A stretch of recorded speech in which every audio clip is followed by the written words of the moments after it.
Hello YouTube, it's Tempest CFB here. I'm going to be showing you my Grand Blue Cocytus Reverse Crossride deck today. Um, this deck is still in testing. I can probably post updates to it later if testing changes anything. Because this deck is what I've been playing since set 13 came out basically, and it's working pretty well. Um, Honestly, the only reason I'm playing this variant is because I don't have any of the Break Ride just yet. I just have the one Ninth Mist, and I'm trying to get more, so if I do get more of that, I'll probably switch over to that build. But for now, this is what I'm playing. Um, this deck is very defensive. It's very tanky. It's very good for draw power, and its mid game is very good. Problem is, it has a lot of milling in it, so it gets to late game really quickly, and if you can't win by then, you're basically screwed. So, especially without the break ride. So, you have to play that carefully, and I like to even play it using a strategy called counting, which is where you count the number of triggers you have left, count the number of cards left in your deck, and then based on that, decide how many cards you want to mill before your Vanguard attacks. Try and increase the odds of you getting triggered. It's kind of hard to explain, really, but you have to it takes practice, I guess is what I'm saying, you know. And I'll get into why in a minute, but I'll just start the deck profile here. So I'm starting with Peter the Ghosty. A lot of people don't play this starter because honestly, they think that Night Kid is better. Peter the Ghosty is always going to be a good starter in any Grand Blue deck because he's going to mill you 2, put himself in the soul, and get you a draw card. Those are 3 things that are always helpful for you. Grand Blue loves having cards in the soul, the Soul Blast. They love having cards in hand for defense. They love having cards in the drop zone to get bring back later, right? He's always going to be an inherent 1-for-1 because you trade himself into soul to mill 2 cards and draw you 1 card, right? So he's always going to be a good choice for a starter. Now, people play Captain Night Kid because they want to get an extra card in the drop zone, right? People play the Skeleton Assault Troops Captain because they want to search for another grade 3, right? These are options you can play. These are other great options. You know, they're more of gambles. They're not as consistent as this card is, which is why I like this card, especially in this deck. Given the choice, I'd probably rather play Night Kid in the Break Ride variant, or even the Skeleton Assault Troops Captain, because you can search for your Break Rides better that way. So, but this card is still pretty good. Always relevant, I think, is the thing that makes this card good. It says it's always relevant. So, the triggers, we have 4 of the best cards in the game. Rough Banshee. This card is a critical that lets you put her into your soul to draw a card. So if you did 10k shield, that can also be a draw trigger if you need her to be. We have 4 vanilla crits, so that makes 8 crit total, 4 draw triggers, and then 4 Derp the Ghosty, our heal trigger. So I'm playing 8 crit 4 draw in this deck because it's a Crossride deck. You want to be able to get your Break Ride and your Crossride, and you want to be able to keep a strong hand size to help you with your defense. Grade 1s, I'm still testing this out. There's a lot of options you can use here, so I'll just get right into it. I'm playing 3 Dandy Gyro Mario, the AK Vanilla.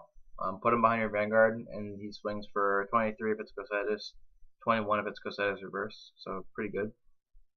And then 3 Sea Strolling Banshee. This is your new card that you always have to play at least 3 of. Once you brought back from Drop Zone to Rear Guard Circle, you can Soul Blast 1 to draw a card, so it's always relevant. Now, there's a whole bunch of tech options you can play. I've talked about King Seahorse in my other videos. I'm honestly thinking about trying him in this deck because it's just so good. There's the oh yeah, the 10k Vanguard booster, the Evil Shade. I decided to not play him because in testing, having him milled up my deck too quickly. So otherwise, he's a really good choice. If you're not playing Ruin Shade, he's a really good choice. But for my techs, I'm playing 2 Dancing Cutlass and 2 Samurai Spirit. Now the reason I'm playing Dancing Cutlass is because you think, wait, Tempest, you already have 3 of these guys. Why don't you just play 4? You wouldn't need this guy, right? The reason I'm playing Dancing Cutlass is because he's always relevant, and he's a Soul Blast 2 to draw cards, so he's always going to be 1-for-1. You're not always going to be guaranteed to get off the Banshee, right? And then also, let's say you're in your mid game and you just rode your grade 3, right? But you don't have anything in your drop zone you want to bring back, right? Well, that's a huge shame, right? But with this card, you can play it, and you can get rid of any of these cards that you got in your turn 1, you know? So you have grade 1, grade 2, you can just play this, soul blast them out, and bring them back later. So they get you your draw card, get you your 8K, get you your 7K. So it's decent. Play it if you want. Play something else if you don't want to. And then 4 perfect cards. These are mandatory. So yeah. For grade 2s, there's 11. I'm playing 3 Blue Bloods, 10K vanilla. Just preference really. And then I'm playing 4 Ruin Shade. Like I said before with the counting, this card's really going to help you because it's an 11K attacker when you mill 2.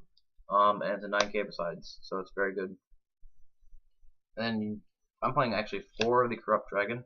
You can maybe even play 3 of this if you really want to, but what it does is when it's brought back from drop zone, it gains 3,000 power. So it's a 12K, during a turn you bring it back. So it's pretty good. I'm playing 4 because I want to be able to have it in my drop zone pretty often. So the more copies of a card you have, the more likely you are to mill it. So I'm playing 4 of it. This is one of your big guys you want to bring back when you use Cocytus Reverse because it becomes 15,000 on its own. Alright, last for grade 3s. Playing 4 regular Cocytus. Counterblast 2 when he's placed on Vanguard Circle to Spirit Call something from drop zone. And then if you have 4 more damage when he swings for 15, which is pretty good.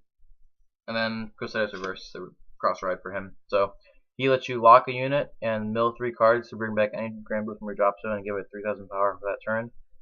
Pretty relevant skill. The mill 3 is kind of big, so you have to be careful when you use it. But usually mid game you can usually get good pluses off of it. So ideally with this deck you want to just attrition your opponent to death and then swing at their rear guards with your rear guards. And if you can't commit to the board, then you use Cocytus Reverse, so use them sparingly. And like I said, there's other options for this deck. You can play the King Seahorse if you want. You can play the 10K Vanguard boosters. It's just personal preference at this point, really. And I will post updates later if this deck gets any better or worse. I'll let you guys know. Yeah. So thank you so much for watching. Please give me a thumbs up if you liked the video. Please be sure to subscribe if you want to see more videos, and comment below with any questions or suggestions. Thanks for watching.